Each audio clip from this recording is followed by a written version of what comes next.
Hi guys, and welcome back to the Mindy Raquant podcast. I'm your host, Mindy Raquant. I apologize that last week I missed putting out an episode, but last week I was working on potty training Liam, and I was doing some dog sitting for somebody, and I just did not have the mental space and energy to do an episode last week, so I did not. But today we're going to be talking about coming out of the wilderness. This is something that I've been thinking about a lot because me and my husband have gone through a very intense wilderness season for the last couple of years, and we're slowly starting to come out of it. And I feel like the whole church, the church as a whole, has been through a wilderness season in the last couple of years, and a lot of people are facing challenging circumstances that they feel are like extra stretching and extra hard. And I think that a lot of people are feeling discouraged and wondering why things aren't going the way they thought they would. Anyways, that's been a lot of what we've been facing, and so I just wanted to share some things that I have been thinking about and learning. And I do have something I'm going to read from the Bible. So I just have held on to, over the past couple of years, the truth that God never wastes wilderness seasons, and that there's always something to be gained on the other side. And something that is encouraging to think about is that in the Bible times, there are so many stories of people who went through the wilderness, like Moses. He went into the wilderness and he saw the burning bush, and then after all of that, he had to lead the children of Israel through the wilderness. And so he had a lot of desert experiences in his life. And think about, was it Abraham? He went through the wilderness a lot, and even David, and even Jesus himself. I believe it's Matthew chapter 4 that talks about how Jesus went into the wilderness for like 40 days or something. So anyways, it's just like a very common thing that God takes his people through the wilderness to test them and to refine their character and to teach them.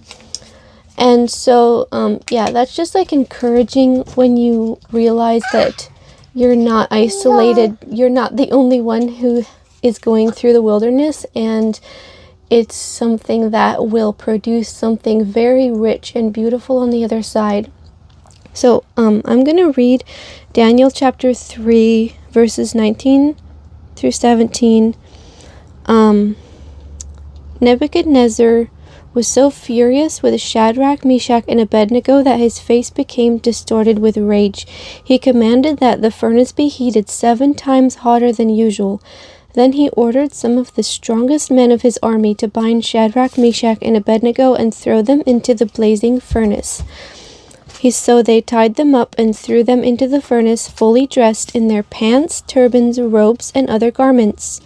And because the king, in his anger, had demanded such a hot fire in the furnace, the flames killed the soldiers as they threw the 3 men in. So Shadrach, Meshach, and Abednego, securely tied, fell into the roaring flames. But suddenly Nebuchadnezzar jumped up in amazement and exclaimed to his advisers, "Didn't we tie up 3 men and throw them into the furnace?" "Yes, your majesty, we certainly did," they replied.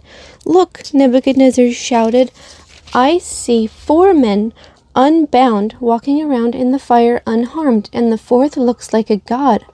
Then Nebuchadnezzar came as close as he could to the door of the flaming furnace and shouted, "Shadrach, Meshach, and Abednego, servants of the Most High God, come out, come here." So Shadrach, Meshach, and Abednego stepped out of the fire. Then the high officers, officials, governors, and advisers crowded around them and saw that the fire had not touched them. Not a hair on their heads was singed, and their clothing was not scorched. They didn't even smell of smoke. So that story is absolutely incredible, and it is something that has come to mean something very precious to me recently. And so in that story, the reason why they were put into the fire was because they refused to bow down and worship this physical idol, this physical statue that Nebuchadnezzar was trying to command them to worship. And so in the spirit, what a wilderness season does is it shows you where your idols are. And like nowadays, it's not necessarily a physical idol, but it's meaning more of a spiritual idol and something in your heart that anything that you put above God, anything that you deem more important than God, anything that you think is more important and more valuable than God, that is something that would be considered an idol. You need to get rid of those things that are taking your focus off of God, and you're gonna have to surrender. Because if you don't surrender, then the fire of God is going to die out in your heart, and you're going to lose your passion, and you're going to lose your fire for God. But if you're in that fire and you feel like you're going to be burned up, you have to say, even if I die, I will serve you, Lord. I'm going to die for you if necessary. And then that's when God will come into the fire with you, and he's going to heal you, and he's going to say that the fire will not burn you up. I hope that makes sense. So the trials and fires are going to show you who is the king of your life, and it's going to show you where your... The way? Mm-hmm. Yeah. Puppy dog? Puppy dog? And it's going to show you what truly matters in your life. So, like one of the trials and the fires that we went through was getting rid of the fear of man versus fear of the Lord. We had to choose to obey God, even though other people kind of thought we were crazy, and we had to choose obedience over having a good reputation with other people.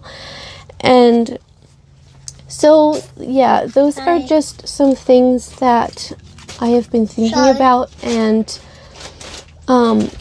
so when we were going through our wilderness last year specifically was really, really hard, and there was a really hard season that we had to go through of stretching our faith. And my husband had a dream, and we actually shared in depth about this over on my personal YouTube channel. I can link my channel and this video below if you want to check it out. But me and my husband recorded a video sharing the ways that God was leading us through the wilderness. And he had this dream last year, and in this dream, me and him were walking in the clouds, and suddenly there was a gap. Like, we were walking through the clouds, then there was this gap that we had to cross over to the other side. And so he was looking around to see how we could cross over, and over on the other side of the gap there were these angels that called out, and they said, "Just cross over by faith." And so he started taking a step onto nothing, and as he did, this crystal shaped footprint came up and met his foot as it came down onto nothing. And that was how he crossed over. He just took those steps, and as he did, the crystal shaped footprints came up as he stepped across. Like, they were not there before he took the step. He had to take the step first, and then he reached the other side. So that was very much how this past year has been. And yeah, we had to just take steps of faith, and as we took the step, God's provision miraculously appeared. And I have a lot more about this over on my other channel if you wanted to watch those videos. But I've just been thinking about that because we have crossed over now. I don't feel like we're in that crazy stretching faith experience anymore. I feel like we've crossed over and we are on the other side now, and we are slowly coming out of that wilderness experience. And it just gives me chills thinking about it, because when we were going through that experience, I struggled with like feeling God close. I didn't really feel him very strongly. Like, I knew he was there. I knew he was leading us. We had his promises. We had his provision. We had even that dream that we clung to during that time. Like, we would remind God, like, hey, we have this need and you've promised that you're going to meet it. And at the last second, he would. But it was obviously just really hard, and we didn't like feel him very closely. So, like, I just questioned him a lot. Like, I'm just being really honest here.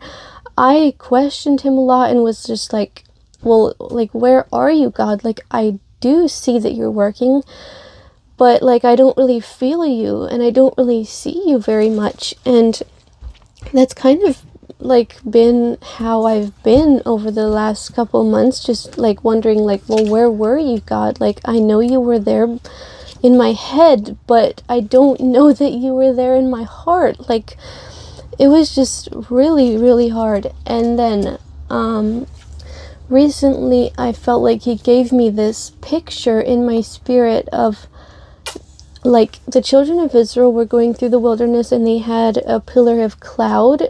I forget which way it was, but they had a pillar of cloud it was the pillar of cloud during the day, and then the pillar of fire at night, to lead them and to show them where to go and all that.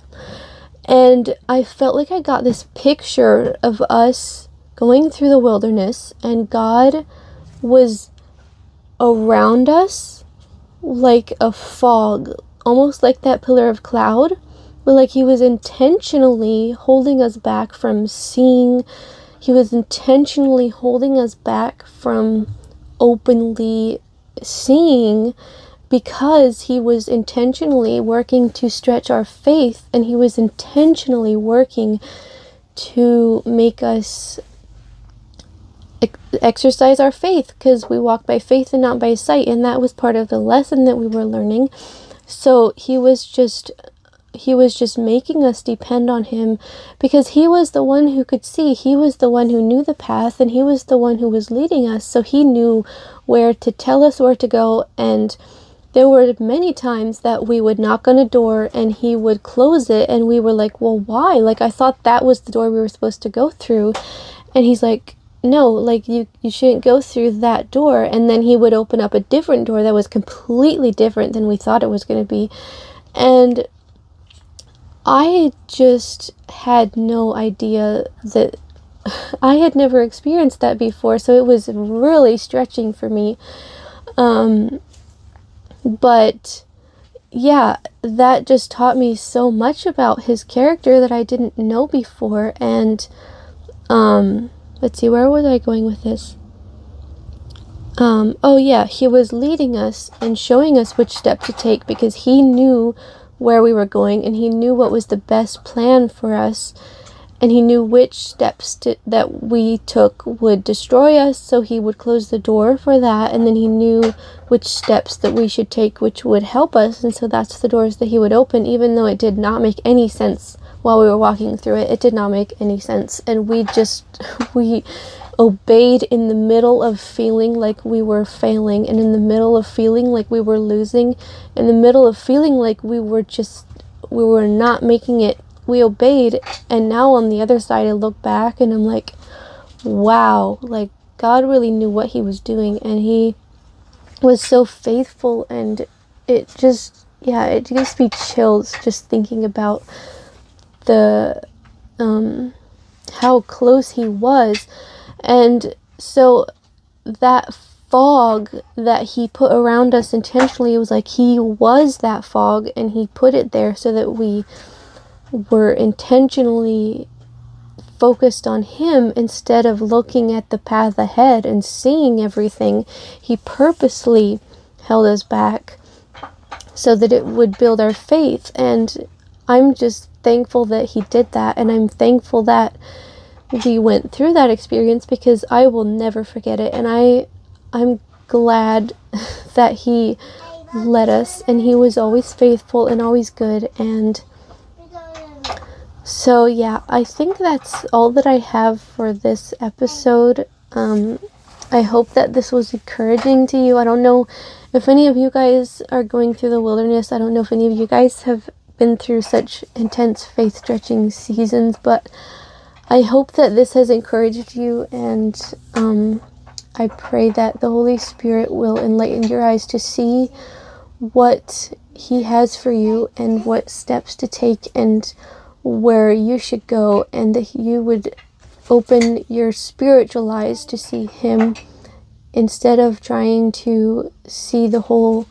picture on your own and trying to figure it out on your own, because we're not meant to figure it out on our own. We're meant to depend on him. We're meant to be depending on the Holy Spirit and letting him guide us. So yeah, I just pray for your healing, and I pray for you to learn how to rest in him. And he's going to bring you through this. He's going to bring you onto the other side better and stronger and equipped and more, having stronger faith. And you're going to step into your calling on the other side of this. So, yeah, I will see you guys in my next episode. Bye.